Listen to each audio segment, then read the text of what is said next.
Sports Source is brought to you by Franklin Motor Company. Visit them at franklinmotorstn.com to check out deals like the 2009 Cadillac Escalade Hybrid. Only 76,000 miles, fully loaded with leather, DVD, backup camera, OnStar communication, Bose stereo system, heating and cooling seats, you name it.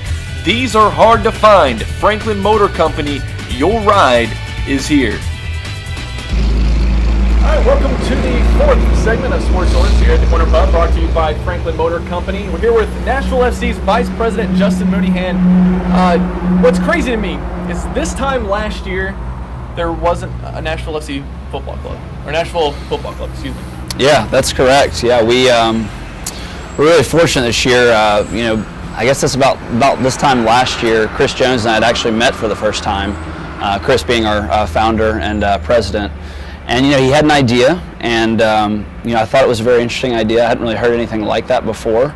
And, me being growing up in Nashville, playing at all the different levels of soccer in Nashville up through college, I was always wanting something like this. We had the Nashville Metros, as I was growing up, and, they disbanded, I guess, several years ago. So I saw definitely some potential in the opportunity, and it definitely enticed me to kind of dig a little deeper and figure out what it was all about. So how did that happen? Was it you and Chris getting together and thinking like let's try this founder model and see if this will work, or what? Well, it was an interesting series of events. It was so I met Chris about this time last year, and Cameron Eads, one of our other executive committee members, and I had worked together at the same company, and we had already kind of talked and bounced around the idea with a few other guys about getting an NPSL team in Nashville. We saw there's a huge soccer community, a huge need for it, and so we had kind of mulled over some options. We heard about Chris and kind of the idea that he had, so really I just kind of reached out to him through email, and I was just like, hey Chris, I'd love to sit down and talk with you, kind of hear you out.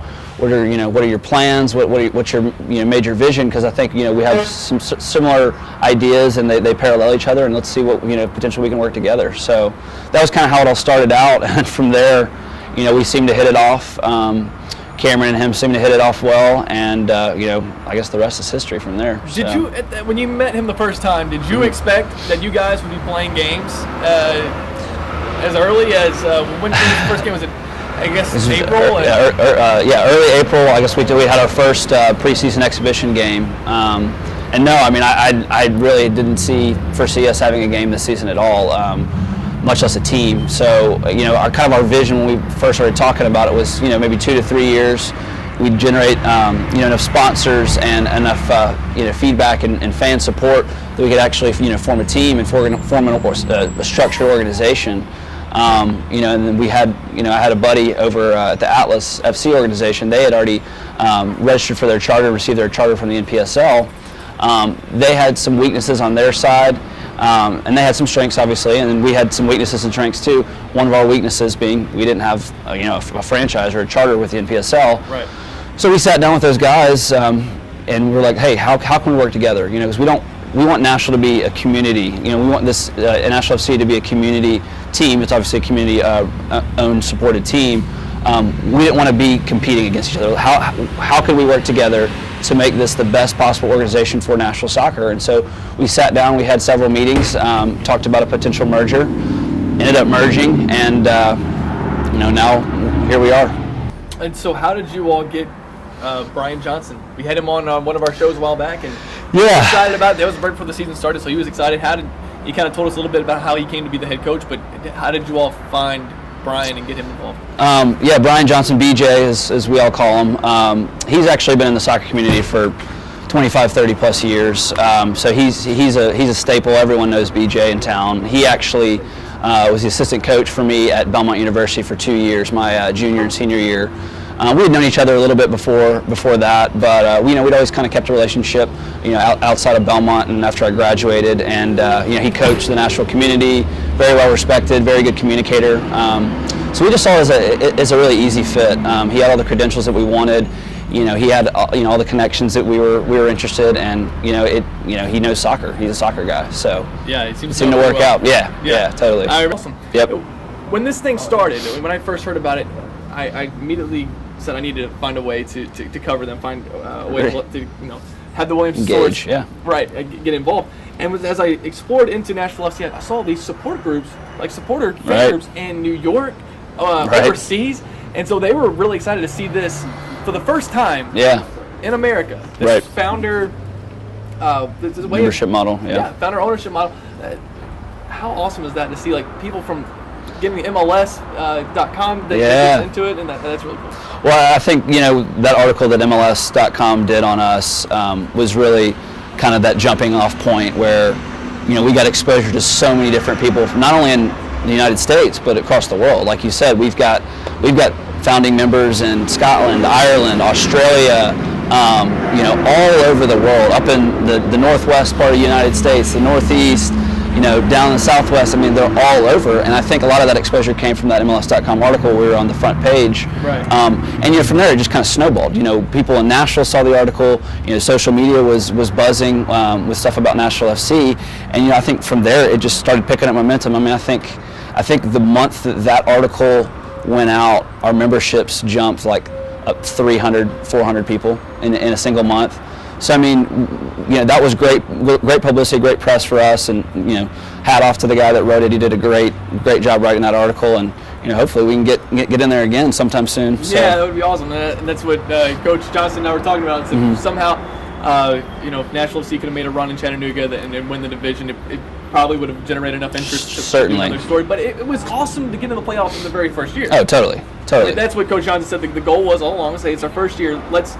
We don't want to set the bar too low, saying that let's just compete, because we know we're going to do that. Right. Let's try to get into the playoffs. We're one of the top 4 teams, and you guys did that. That was fun. And the trip down to Chattanooga could have been better, I guess. Right. But you can't really be disappointed as a fan. I couldn't be disappointed because it was just 6 wins.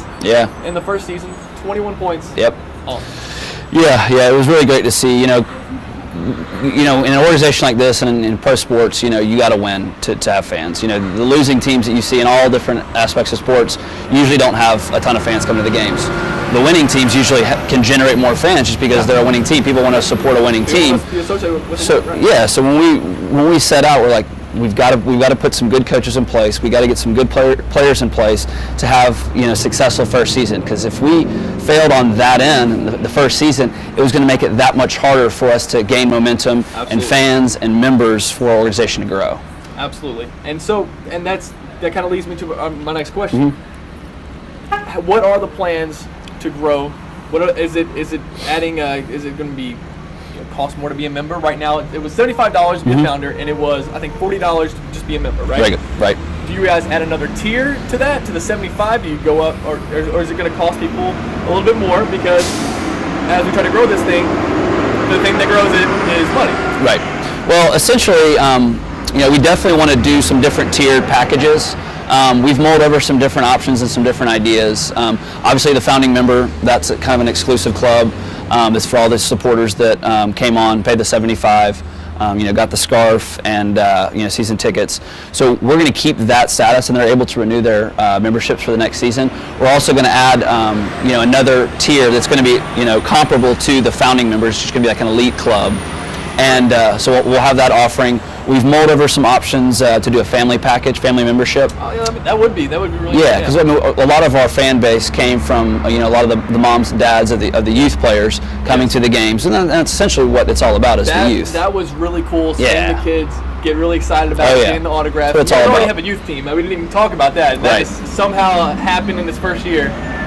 That's amazing. Yep. That's a whole other. We can talk a little bit more about all the things that we accomplished in 1 year. We can sit here for an hour and talk about that. But that was cool, seeing the kids get autographs, and you talk to some of the kids, like, my favorite player is Elliot Goodwin, because he's so fast. Right. Or I like Stephen Lunny, or I like Rummy, and they all have their favorite players. Yep. Well, that's where your fan base comes from, is those kids who go out there for the first time, see a game. And so when Nashville FC's been around for 10 years, and they've taken the next step into another tier of professional soccer. Right.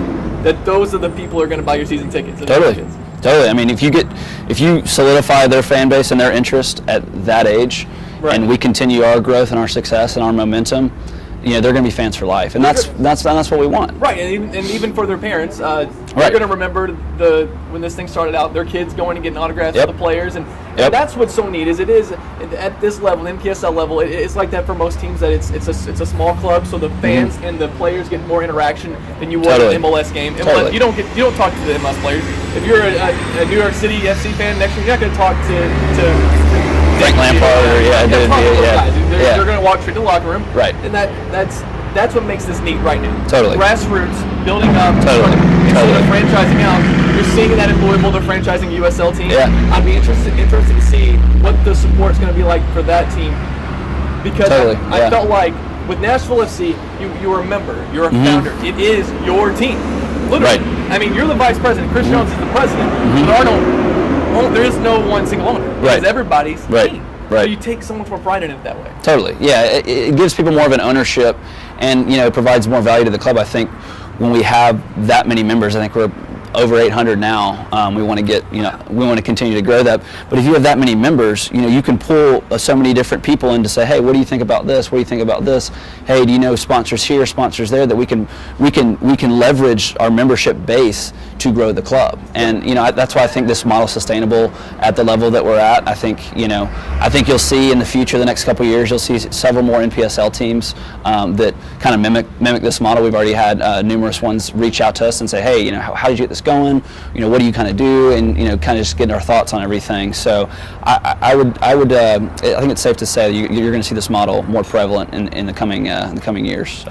So does this model carry Nashville FC to the NASL at any point, or maybe into the USL in a few years? That's the goal. I mean, we don't really know which road we want to go down, NASL or USL Pro, but we definitely want to make a jump. Our kind of goals right now is 2 to 3 years. So by next year, then. Hopefully, that would be great. With the momentum that we've had, it's very possible. If you're 2 to 3 years in, I'm just going to go in. Right. So we kind of already asked this, but any idea when a friendly might be around? Oh yeah. I don't see one in the near future. There could be some potential friendlies in the fall. It's just one of those things we haven't really had the time to discuss in too much detail. But definitely we want to look to have a stronger preseason set of games, for the next season. I think we played 2 or 3 total. I think, if we can get it 4 or 5, maybe even more than that, starting in February and all the way up to May. I think that would do us a lot better in getting the guys to play together more and building that chemistry. So we'll see. But yeah, I don't know quite yet, so I'll get back to you on that one. All right, well, awesome. I know that Belmont and maybe get them back again. Yeah. I think the roadie said they're going to start going out to some of these colleges to start seeing some of the players who for us this year. And I might be joining them for that. Lipscomb and all those guys. So Cumberland, Mark Methodist. Right. So that would be neat. That would be neat for some of the fans who want to see the players. And hopefully get some of those guys back. I know there's some of those guys who were freshmen in college. We can keep them at the national team the next 4 years. That would be great. Yep. So, all right, Justin, thanks for coming out. Thank you. Appreciate everything y'all done this season for us. No problem. Enjoyed it. It was a lot of fun covering Nashville FC. And that'll do it for this week's edition of Sports Source. Be sure to check back in 2 weeks from today. That's Wednesday.